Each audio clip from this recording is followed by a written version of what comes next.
Hi everyone! Today, we are going to review everything from Unit 1, Gifts of Youth. This review will cover 4 main parts. Vocabulary, the special qualities of young people, how to change nouns into adjectives, the generation gap, the differences between youths and adults, language functions, how to ask for, give, agree, and disagree with opinions. Grammar, the rules for using the gerund verb plus ing, the infinitive to plus verb, and the bare infinitive plus verb. Let's start with the vocabulary.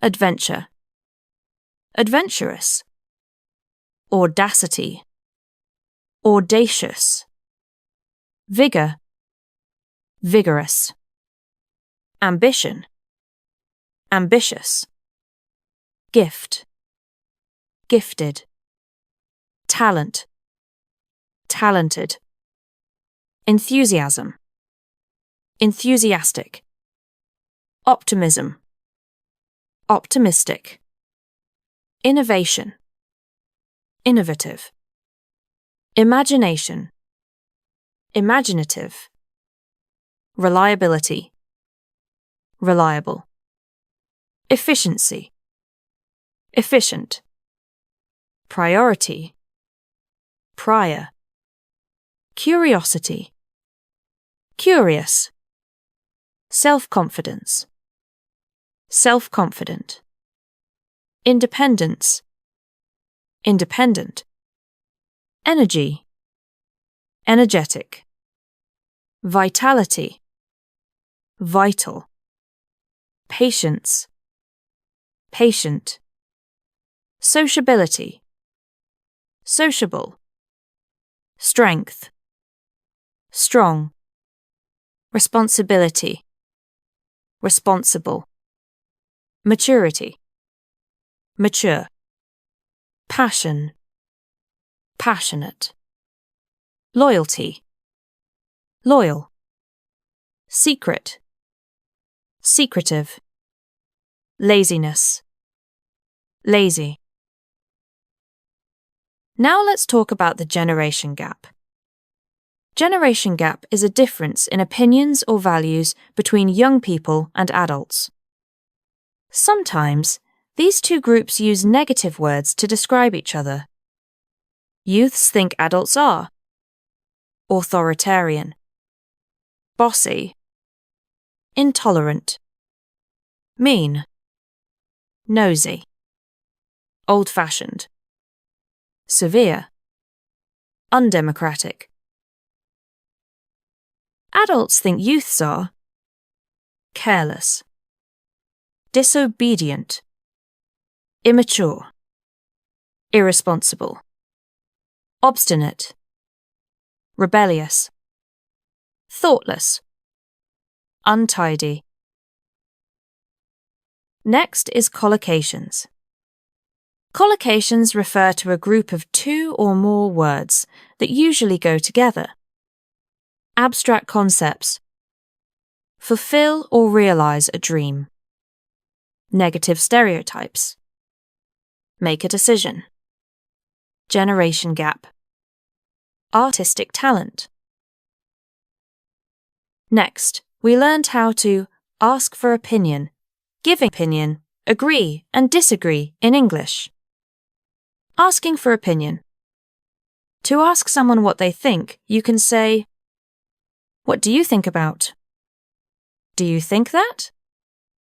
"Do you believe that?" "How do you feel about?"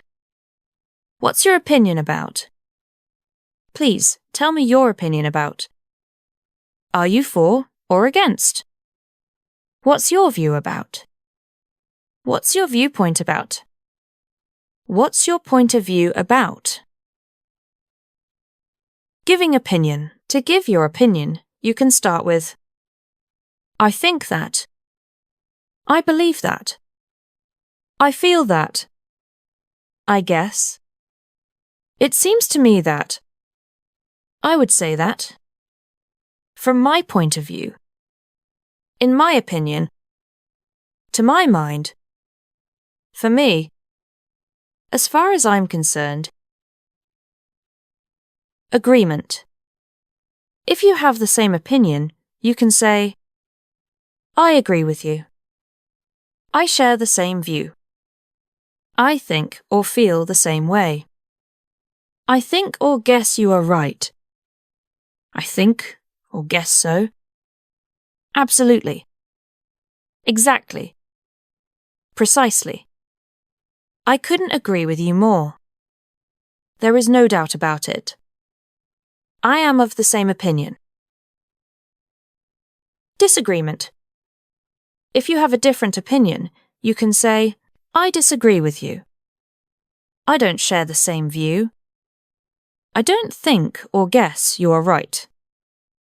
I don't think or guess so. I'm afraid you are wrong. I'm afraid I disagree. I'm sorry, but you are wrong. That's not right. Sorry, but I hold another view. The last part of our review is grammar, the gerund, the infinitive, and the bare infinitive. The gerund. A gerund is a noun made from a verb by adding ing. The gerund is used with verbs of feelings and emotions.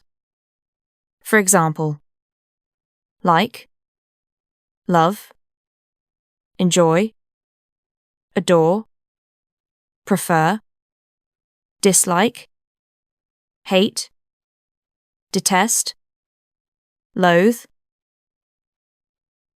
The gerund is used with some expressions. For example, look forward to, can't stand, can't bear, can't resist, can't help, be or get used to, feel like, it's no use. Some verbs are about finishing or continuing an action.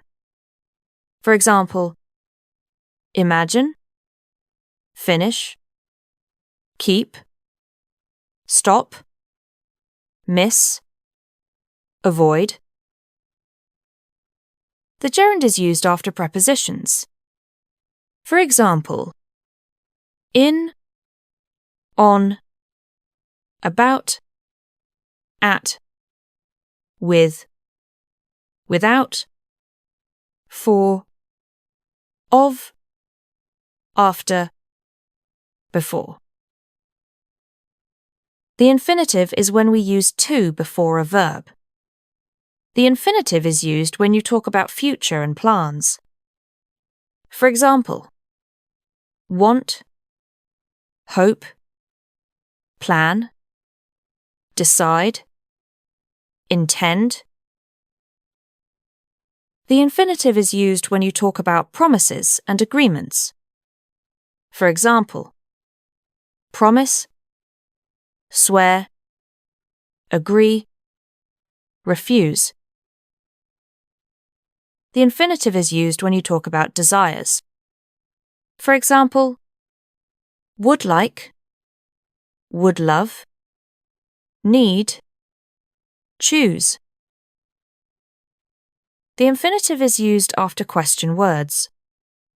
For example, what, when, where, which, how. The infinitive is used after adjectives.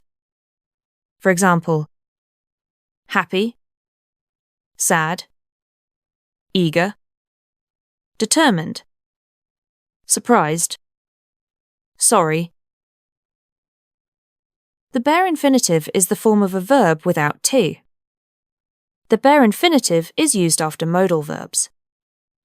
For example, can, could, may, might, must, shall, should, will, would.